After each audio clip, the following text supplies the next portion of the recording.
Assalomu alaykum barcha davrlarni eng zo'r tadbirkori. Xush kelibsiz videomizga. Bu videoda biza sotuv bo'limida sotuvchilarni qanaqa qilib to'g'ri ishga olish va qanaqa qilib to'g'ri filtrlash va oson odamni, ya'ni to'g'ri odamni to'g'ri joyga qo'yish haqida gaplashamiz. Mani ismim Sarvar Zaynuddinov. Men sotuv bo'lim qo'yish bo'yicha mutaxassis hamda Process agentligining rahbari bo'laman.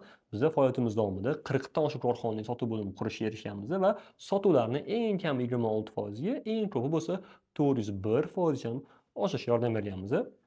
Sotib bo'lib qurgan korxonalarimizdan eng kattalari bu Strawberry House, Mega Star, Aros korxonalari, Finaway, Carbonado, Hilol ta'lim va Sergeli City kabi loyihalarda qurganmiz va 500 ga yaqin sotuvchilarni yollashga yordam berganmiz o'zimiz. O'zimning korxonamda hozir 20 ga yaqin sotuvchilar ishlaydi va bu darslikda sizga sotuvchilarni qanaqa qilib yollash va qanaqa qilib filtrlash va qanaqa qilib to'g'ri xodimni to'g'ri joyga qo'yish haqida gaplashamiz. Asosiy gapimiz sotuv bo'limi haqida bo'ladi. Bo'lmasam boshladik. Ko'pchilik sotuvchilarni ishga yollayotgan paytda bitta eng katta xatoni qayta va qayta ko'radi.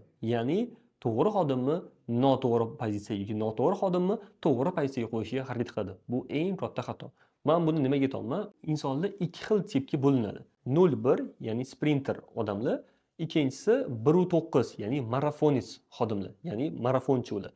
0-1 sprinterlar qanaqa odamlar degan bo'lsangiz, bular juda tezkor, tez fikrlaydigan, risk qiladigan, tavakkalni yaxshi ko'radigan, juda ham bir natija uchun ishlaydigan xodimlar.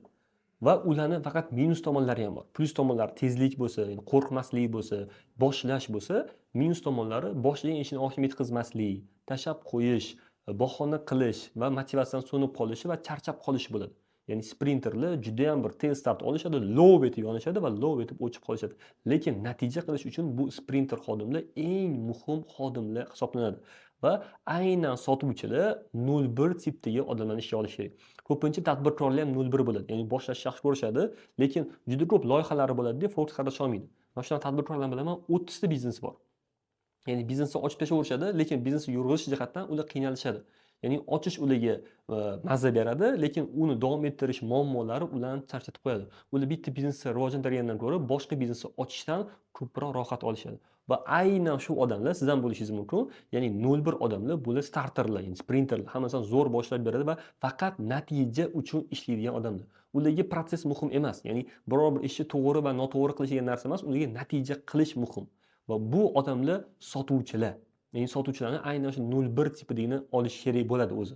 O'zi 0-1lar qaysi sohaga zo'r to'g'ri keladi degan bo'lsangiz, masalan, sotuvchilar, marketologlar ham bo'lishi mumkin, aytaylik, rekruterlar bo'lishi mumkin, loyiha menejerlari, risk menejerlar yoki kredit menejerlar bo'lishi mumkin. Ikkida aytaylik, SEO, ya'ni bosh direktorlar ham 0-1 bo'lishi mumkin. Ijrochi emas, bosh direktor. Ya'ni bu odamlar sizga ya'ni tez natija qilish uchun yordam bergan eng zo'r xodimlar bo'ladi. Ikkinchisi marafonchilar, ya'ni 1-9lar, bilasiz, 0-1lar bu 0 ni 1 qiladigan, ya'ni 0 ni 1 qilish eng qiyini, ya'ni qo'rqmaslik kerak uning uchun. To'g'rimi? Biznesni boshlash masalan, eng qiyini. 1-9 bo'lsa bor biznesni rivojlantirgan, 1-2, 2-ni 3, 3-ni 4 qilgan odamlar. Ya'ni bu qanaqa desangiz, bu odamlar marafonchi va o'z so'zim aytgandek, ular bor kuchini berib ishlamaydi. Ya'ni ishlamaydi deganda sprint olmaydi. Ya'ni bor kuchini ishlatib sprint bermaydi. Bu xuddi boyiga o'xshab, bular bitta tempda, stabil tarzda uzoqroqqa borishadi. Bu odamlar maqsadga qo'ysa, maqsadga yetib borish uchun charchab qolishmaydi. Lekin bu odamlarda o'sha kreativlik kamroq bo'ladi. 0-1 odamlarda kreativ juda yuqori bo'ladi. Juda ko'p yangi ideyalar keladi, juda ko'p xayollar keladi, juda ko'p narsadan tez motivatsiya olishadi.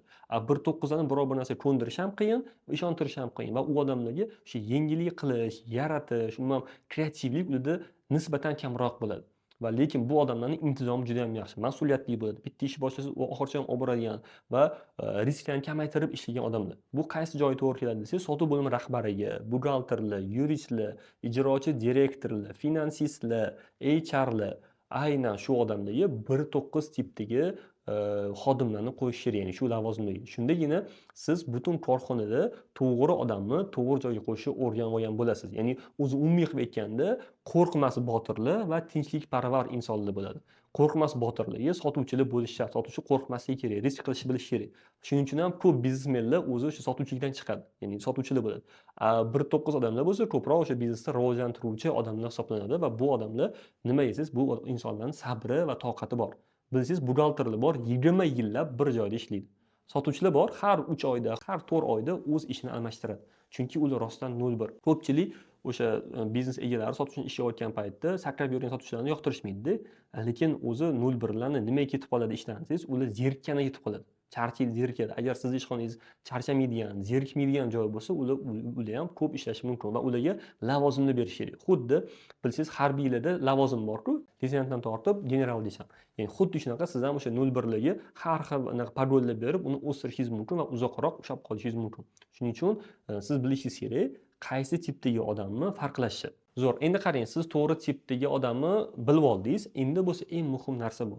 Sizda agar xodim olishda qiynalgan bo'lsangiz, bilingki, sizda rekruting voronkasi yaxshi ishlamayapti. Masalan, xuddi sotuv voronkasiga o'xshagan rekruting voronkasi bo'ladi.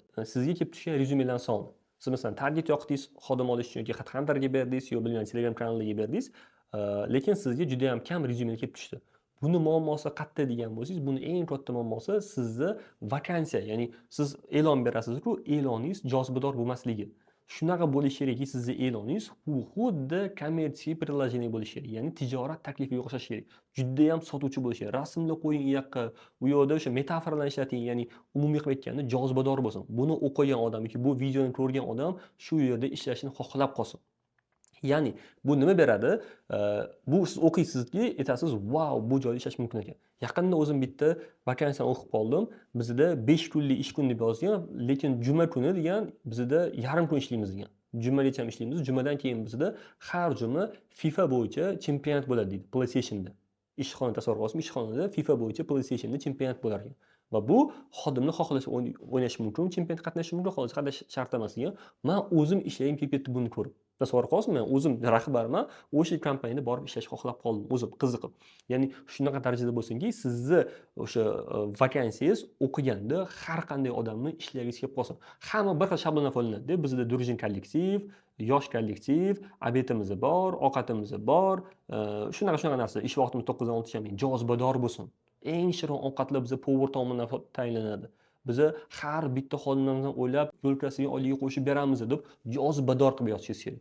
Va bu orqali siz eng zo'r kandidatlarni jalb qila olasiz. Shuning uchun shunga e'tibor qarating. Agar siz target o'qiyotgan bo'lsangiz, targetni ham qancha ko'rsatib bering. Ish muhitini, qanaqa sharoitlar borligini, qanaqa team buildingga borgansizlar, chet elga chiqqan safaringlar, rasmlar bo'lsa, buni ham qo'ying. Mana hammasini ko'rib, ana odam ko'rib, "Vau, men shu yerda ishlamga kelib qoldi" deb o'ylash kerak. Va bu orqali siz ko'proq rezyumega ega bo'lasiz. Bu birinchisi, voronkadagi birinchi tushunamiz, sizga kelib tushgan rezyumedan soni. Keyingisi telefon orqali siz bog'langan odamlarning soni. Masalan, 100 ta rezyume kelib tushdi, 70 ta odam bilan siz telefon orqali bog'lana oldingiz. Va bilishingiz kerak, telefon orqali bog'lana olganlaringizda muammo qayerda? Odamlar telefon ko'tarmayaptimi yoki-da siz bog'lana olmayapsizmi yoki kechroq qo'ng'iroq qilyapsizmi? Bunga ham e'tibor qaratish kerak. Rezyume soni kelib tushdi, undan keyin telefon orqali bog'langanlar soni va undan keyin uchrashuvga rozi bo'lganlar soni, uchrashuvga kelaman deganlar soni. Va bu yerda nima muhim desangiz, agar sizda aytaylik 100 ta odam rezyume kelib tushdi, 70 tasi bilan bog'landingiz, uchrashuvga kelaman deganlar aytaylik 30 ta bo'ldi. Va siz bu yerda 40 ta odam yo'qotib qo'ydingiz. Bu yerda eng katta muammo bu telefon ssenariysi yo'qligida. Yaqinda men bitta HR bilan gaplashib turgan paytimda telefon jiringlab qoldi, kandidat qildi. Telefonni oldi, "Alyo" dedi. Shunaqa kompaniyadanman. Xo'p, ismingiz nima? Shunaqa Botir. Zo'r. Botir, mana shu nomerga rezyume tashlab yuboring. Dedi. Saqlangiz qilsangiz chiqadi, o'zingiz yozib yuboring deb telefonni qo'yib yubordi. Men qarab o'tiribman. Voy, sizga xodim kerakmi, kerak emasmi dedim. Unga ish ko'proq kerak-ku deydi. Ya'ni HR shu gapni so'rab qo'yasizmi? Men qaytib bering menga dedim, telefon qilib, men gaplashmayman. Ya'ni meni vazifam bu sotish unga ishxonani. Xodimga ish emas, sizga ishchi kerak. Ya'ni xodimda juda ko'p variantlar bor. Ya'ni HeadHunter'ga kirib bitta yozib ko'ring-da, "Manager по продажам" dedi. Minglab vakansiyalar bor. Sizni konkurentingiz minglab. Shuning uchun ham telefon qo'yayotgan odam sotuvchi bo'lishi kerak. 0-1 odam bo'lishi kerak. Telefon qo'yayotgan odam rekruter odam 0-1 bo'lishi kerak. HR 1-9 bo'lsa bo'ladi, lekin telefon qo'yayotgan rekruter unga natija muhim bo'lishi kerak va bu sotuvchi bo'lishi kerak. Sotish kerak bu odam. Va biz ham bunaqa ishlar qilganmiz, biz bu ishlaymiz, bizda xodimlar buncha oylik oladi. Bizda hamma narsalar bor, telefon orqali zo'r filtrlab sotish kerak va bu odam offlayn suhbatga kelishi kerak. Rozi bo'lib yana. Ya'ni bu orqali siz sizga kelayotgan, suhbatga kelayotgan odamlarning sonini ko'paytira olasiz. Va bundan keyin suhbatga kelganlarning sonini ko'rasiz, suhbatdan muvaffaqiyatli o'tganlarning sonini ko'rasiz va stajirovkaga chiqqanlarning soni. Nechta odam stajirovkaga chiqdi va nechta odam ishga qabul qilindi? Masalan, ko'ramiz, masalan, 100 ta odam 100 ta rezyume kelib tushdi, 70 tasi bilan bog'lana oldik, 40 tasi offlayn suhbat kelaman dedi, aytaylik 35tasi offlayn suhbatga keldi, tam 20tasi offlayn suhbatdan muvaffaqiyatli o'tdi, 20tadan 10tasi stajirovka olindi, lekin ishga bittasi kirdi. Ko'rasizmi? Mana shu ko'rayotgan paytingizda baronkani orasi bor-ku, agar qancha yo'qotishlar ko'p bo'lsa, o'sha yerda sizda muammo bor degani va o'sha muammoni to'g'irlash kerak degani. Ko'pchilik xodim olayotgan paytida xodim olishi juda ham oson deb o'ylaydi. Unaqa qiyin bo'lmaydi, lekin xodim olishi ham o'zini ilmi bor.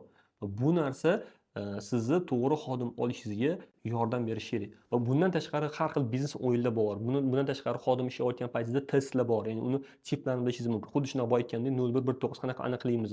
Har xil testlar bor. Uni qobiliyati, fazilatlari, cheklistlari bor va bunaqa qilib biz qanaqa bir risk kamaytiramiz xodim ishlayotgan paytimizda. Ya'ni bu xodim ishga olsak, ertaga kuyib qolmaymizmi deb riskni kamaytirish uchun uni logikasini aniqlashimiz mumkin. Uni arxetipini, uni ishlash tartibini, uni shaxsiyatini baholovchi testlar bor. 4 ta test bor. Mana shu 4 ta testni biz o'zimiz ishxonada ishlatamiz. Agar sizga ham xodim olishdagi muammolar bo'layotgan bo'lsa va ushbu darsdan keyin men chuqurroq o'rganishim kerak bu narsani deyotgan bo'lsangiz, men offlayn seminar qilaman. Toshkent shahrida pulli bo'ladi. Bu pulli seminarda biz sotuv bo'limini to'liq tizimlashtirish ko'rib chiqamiz. Bu qanaqa desangiz, sotuv bo'limidagi o'sha mijozlarni tasdiq qilish, raqobatchilarni o'rganish, CRMni to'g'ri joriy qilish, xodimlarga to'g'ri ssenariy yozish, xodimlarni KPI va motivatsiyalarini qanaqa qilib joriy qilamiz va qanaqa bu jozibador bo'ladi. Odamlar o'sha xuddi kuchi orqasidan qo'llab yuradi-yu doimiy tarzda. Xuddi shunaqa sotuvchilaringiz ham doimiy tarzda o'zini rekordlarni qo'llab yuradigan qilib motivatsiya tizimini joriy qilishni o'rganamiz. Undan keyin bo'lsa xodimlarni qanaqa o'qitamiz biz doimiy tarzda va undan keyin hozirgi mavzuyimizni chuqurroq ichiga kiramiz. Ya'ni xodimlarni qanaqa qilib biz yollaymiz va o'sha darsda men sizga o'sha 01 va 19 testini ham beraman. Ya'ni qanaqa belgilasa bo'ladi. Va undan keyin bo'lsa biz xodimlarni qanaqa nazorat qilamiz, qanaqa reglamentlar, qanaqa standartlar, qanaqa majlislar bo'ladi va qanaqa o'sha RMP degan sistema bo'ladi. Hammasini ko'rish uchun umumiy qilib aytganda sotuv bo'limini to'liq podключ qanaqa bo'lishini bir kunlik seminarda sizga ko'rsatib beramiz. Agar siz tadbirkor, top menejer yoki direktor bo'lgan bo'lsangiz korxonada, ushbu seminar aynan siz uchun. Ushbu seminarda sotuv bo'limingizdagi muammolarni 100% ko'rib, ularni o'z qo'lingiz bilan qanaqa qilib qilishni o'rganmoqchi bo'lsangiz, seminar ro'yxatdan o'ting. Seminar ro'yxatdan o'tish uchun quyidagi videoning tagida link bor. O'sha linkdan ro'yxatdan o'tib, telefon raqamingizni qoldiring. Faqat seminar Toshkent shahrida offlayn va pullik bo'ladi. Buning narxi atigi 1 million so'm. Agar bu haqida, bu seminarimiz haqida to'liqroq ma'lumot olmoqchi bo'lsangiz, telefon raqamingizni qoldiring. Bizning sotuvchilarimiz siz bilan bog'lanishadi. Faqat sinash uchun emas, balkim rostdan qiziqish bo'lsa, telefoningizni qoldiring. Bo'lmasa siz bilan seminar ko'rishguncha salomat bo'ling.